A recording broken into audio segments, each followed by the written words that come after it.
ತಾಲೂಕಿನ ನರಸಾಪುರ ಗ್ರಾಮದ ಕರ್ನಾಟಕ ಪಬ್ಲಿಕ್ ಶಾಲೆಯ ಆವರಣದಲ್ಲಿ ಅದ್ದೂರಿಯಾಗಿ ಶಾಲಾ ವಾರ್ಷಿಕೋತ್ಸವ ಕಾರ್ಯಕ್ರಮ ನಡೆಯಿತು. ಶಾಲಾ ವಾರ್ಷಿಕೋತ್ಸವ ಕಾರ್ಯಕ್ರಮವನ್ನು ಗ್ರಾಮ ಪಂಚಾಯಿತಿ ಅಧ್ಯಕ್ಷ ಕೃಷ್ಣಪ್ಪ, ಉಪಾಧ್ಯಕ್ಷೆ ಪದ್ಮಮ್ಮ, ಸದಸ್ಯರು ಹಾಗೂ ಎಸ್ಡಿಎಂಸಿ ಅಧ್ಯಕ್ಷರು ಹಾಗೂ ಸದಸ್ಯರು ಸೇರಿದಂತೆ ಜ್ಯೋತಿ ಬೆಳಗಿಸುವ ಮೂಲಕ ಚಾಲನೆ ನೀಡಿದರು. ಶಾಲಾ ವಾರ್ಷಿಕೋತ್ಸವ ಕಾರ್ಯಕ್ರಮದ ಉದ್ಘಾಟನೆಯನ್ನ ಗ್ರಾಮ ಪಂಚಾಯಿತಿ ಅಧ್ಯಕ್ಷ ಕೃಷ್ಣಪ್ಪ ನೆರವೇರಿಸಿದರು.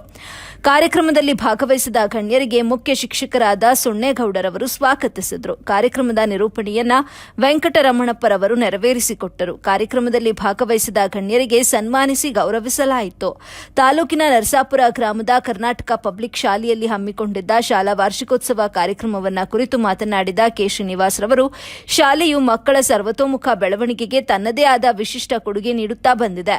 ಸ್ಪರ್ಧಾತ್ಮಕ ಜಗತ್ತಿನಲ್ಲಿ ಸಾಧನೆಗೆ ಅವಿರತ ಶ್ರಮ ಬೇಕು. ದೂರದರ್ಶನ ಮತ್ತು ಮೊಬೈಲ್ಗಳು ಮಕ್ಕಳ ಮನಸ್ಸನ್ನು ಆಕ್ರಮಿಸಿಕೊಂಡಿವೆ. ಅವುಗಳನ್ನು ದಾಟಿ ಯಶಸ್ಸಿಗೆ ವಿದ್ಯಾರ್ಥಿಗಳು ಶ್ರಮಿಸಬೇಕು. ಇದರಲ್ಲಿ ಪೋಷಕರ ಜವಾಬ್ದಾರಿಯೂ ಕೂಡ ಇದೆ ಅಂತ ತಿಳಿಸಿದ್ರು.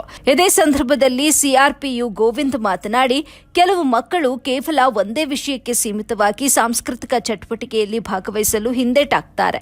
ಓದು ಬರಹದ ಜತೆಗೆ ಉತ್ತಮವಾದಂತಹ ಕಾರ್ಯಕ್ರಮಗಳಲ್ಲಿ ಭಾಗವಹಿಸುವ ಹವ್ಯಾಸವನ್ನು ಸಹ ರೂಢಿಸಿಕೊಳ್ಳೋದು ಒಳ್ಳೆಯ ಬೆಳವಣಿಗೆ. ಹಲವಾರು ವಿದ್ಯಾರ್ಥಿಗಳು ಕೇವಲ ಮೊಬೈಲ್ ಮತ್ತು ಟಿವಿಗೆ ಅಂಟಿಕೊಂಡಿರ್ತಾರೆ. ಮತ್ತೆ ಕೆಲವರು ಯಾರೆಂದಿಗೂ ಬೆರೆಯದೆ ಒಂಟಿಯಾಗಿರಲು ಬಯಸ್ತಾರೆ. ಆದರೆ ಓದು ಬರಹದ ಜತೆಗೆ ಉತ್ತಮವಾದ ಕಾರ್ಯಕ್ರಮಗಳಲ್ಲಿ ಭಾಗವಹಿಸುವ ಹವ್ಯಾಸವನ್ನು ಕೂಡ ಮಕ್ಕಳು ರೂಢಿಸಿಕೊಳ್ಳಬೇಕು ಅಂತ ಹೇಳಿದ್ರು. ಶಾಲಾ ವಾರ್ಷಿಕೋತ್ಸವ ಕಾರ್ಯಕ್ರಮದಲ್ಲಿ ಎಲ್ಕೆಜಿಯಿಂದ 7ನೇ ತರಗತಿವರೆಗಿನ ಮಕ್ಕಳು ರಿಮಿಕ್ಸ್ ಡ್ಯಾನ್ಸ್, ಮೂಕ ನಾಟಕ, ಕಿವುಡರ ಸಂತೆ ನಾಟಕ, ಗ್ರೂಪ್ ಡ್ಯಾನ್ಸ್, ಹಾಸ್ಯ ಡ್ಯಾನ್ಸ್, ಚಂದ್ರಮುಖಿ ಡ್ಯಾನ್ಸ್, ಕಂಡೆ ಕಂಡೆ ಗೋವಿಂದನ ಕಾವೇರಿ ತೀರದಲ್ಲಿ ಒಂದು ಕಾಡು, ದೊಡ್ಡವರೆಲ್ಲ ಜಾಣರಲ್ಲ, ನವಾಮಿ ನವಾಮಿ ಸೇರಿದಂತೆ ಹಲವಾರು ಡ್ಯಾನ್ಸ್ ಮತ್ತು ನಾಟಕಗಳನ್ನು ಮಾಡುವ ಮೂಲಕ ಜನರನ್ನ ರಂಜಿಸಿದ್ರು. ಇನ್ನು ಹಲವಾರು ಸಾಂಸ್ಕೃತಿಕ ಕಾರ್ಯಕ್ರಮಗಳು ನೋಡುಗರ ಕಣ್ಮನ ಸೆಳೆಯಿತು.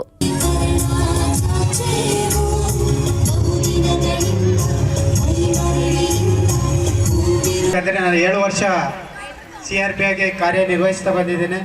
ಈ ಶಾಲೆಯ ಬದಲಾವಣೆ ಇಡೀ ನರಸಾಪುರದ ಎಲ್ಲ ಪೋಷಕರಿಗೂ ಗೊತ್ತಾಗ್ತಾ ಇದೆ. ಏನು ಮೊದಲು ಇದ್ದಿದ್ದ ಶಾಲೆಗೂ ಈಗಿರ್ತಕ್ಕಂಥ ಶಾಲೆಗೂ, ಮೊದಲಿದ್ದಂತಹ ವಿದ್ಯಾರ್ಥಿಗಳಿಗೂ ಈಗಿದ್ದಂತಹ ವಿದ್ಯಾರ್ಥಿಗಳಿಗೂ ಬದಲಾವಣೆ ಏನಂತ ಗೊತ್ತಾಗ್ತಾ ಇದೆ.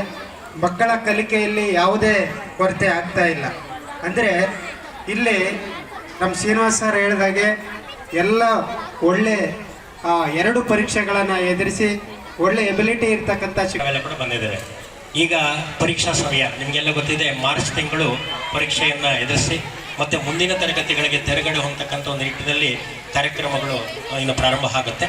ಅದಕ್ಕೆ ಪೂರ್ವಭಾವಿಯಾಗಿ ನಮ್ಮ ಮಕ್ಕಳಲ್ಲಿ ಕಲ್ತಿರ್ತಕ್ಕಂಥ ಒಂದು ಸಾಂಸ್ಕೃತಿಕ ಚಟುವಟಿಕೆಗಳನ್ನು ಪೋಷಕರ ಮುಂದೆ ಪ್ರದರ್ಶನ ಮಾಡ್ತಕ್ಕಂಥ ಒಂದು ಅವಕಾಶ ಈ ಒಂದು ಕಾರ್ಯಕ್ರಮದ ಮೂಲ ಉದ್ದೇಶ ಆಗಿರುತ್ತೆ.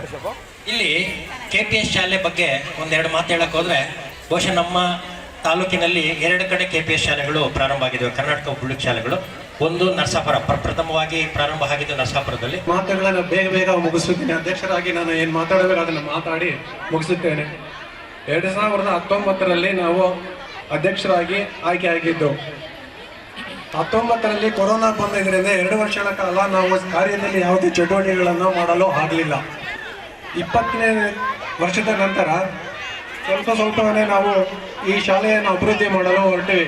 ಮತ್ತು ಈ ಶಾಲೆಯಲ್ಲಿರುವ ಟೀಚರ್ಸ್ ಎಲ್ಲರನ್ನೂ ಉತ್ತಮವಾದಂಥ ಟೀಚರ್ಸ್ ಇದ್ದಾರೆ. ಯಾಕಂದರೆ ನಮ್ಮ ಶಾಲೆಯ ಪ್ರತಿ ವರ್ಷದ ರಿಸಲ್ಟ್ ನೋಡಿಕೊಂಡ್ರೆ 99%, 100%, 100 ಜನ ಮಕ್ಕಳಿದ್ದಾಗ